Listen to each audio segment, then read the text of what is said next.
Hello everybody and welcome to this introduction into the new video annotation tool e.v.a. This presentation is basically going to be made up of two parts. In the first part I'm going to introduce you to all the available tools we have and to what we can do with them.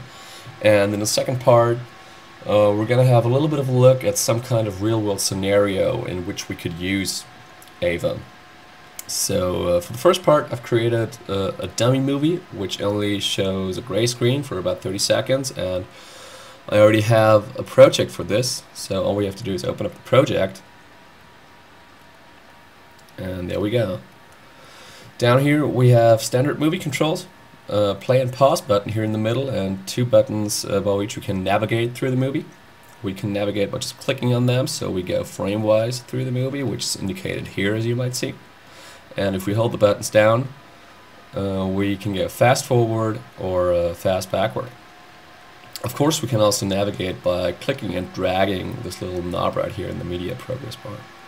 Down here we have volume control, and we can go full screen and back again by clicking this button right here. Now for the tools that we actually use to create an annotation, we have two different kinds of pencils at hand. The first one being some kind of standard pen, totally opaque, and the second one being a semi-transparent marker. We also have an eraser and a modification tool up here. Now, as you might notice, we have three different icons for each of the pencils, so we can configure three different pens and three different markers, which we have at hand immediately afterwards. And this again speeds up and accelerates our workflow dramatically. We can configure them by clicking on them and holding the mouse down, so we slide out this little config panel, and in here we can easily adjust diameter or select the color that we would like to have. Also, we don't have to select these tools by clicking on their icons, but we have a built-in gesture recognition, which is being activated by holding down the spacebar. So if we hold down the spacebar and do certain dragging actions, you can see that we can select every tool that we have from everywhere within our application, which again speeds up the workflow. Now, enough for the basics. Let's do some annotations. Just select the tool and start drawing. You can use different tools for every annotation. It doesn't matter how many. Just do as you like. And if you want to stop annotating, just select the modification tool and the annotation is being saved. So we stop editing, select the modification tool, and the annotation is being saved, which is indicated by this little scene icon up here. Alternatively, an annotation is automatically saved if we stop editing and do nothing for a certain while, or if the distance between the last drawing action right here and the next drawing action exceeds a certain threshold. As you see, there's been an annotation created. Now, we choose the modification tool and move our mouse over an annotation, so we bring up the control panel, and in this control panel we can do several things. We can adjust the start and end time of an annotation by clicking and dragging these icons right here.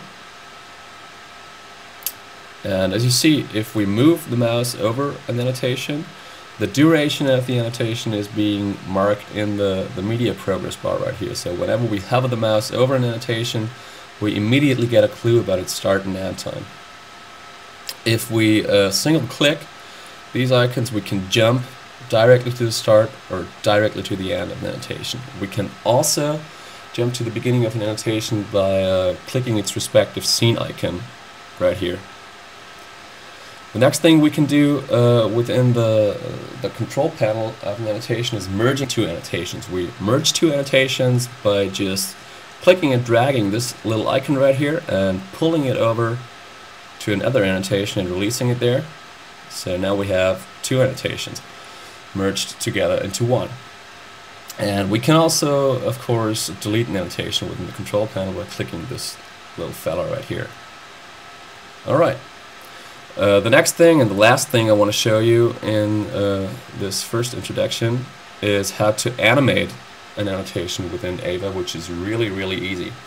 As you can see, we can move an icon if we just drag on its control panel and move it within the scene. And if we do this dragging while the movie is playing, the application memorizes our movements, and if we replay the scene, then our movements are being repeated exactly the same way that we inputted them, and the annotation is animated. I want to show you this right now. Just start playing, and now while playing, drag the annotation around. Now it's gone. And you already see that if we replay the scene, all our movements are being memorized and they're repeated exactly the same way, and we have an animated annotation. So animation in e.v.a is a very easy thing. So much for the first part, so much for the introduction into our tools. The second part, we're going to annotate a real movie scene, so see you soon.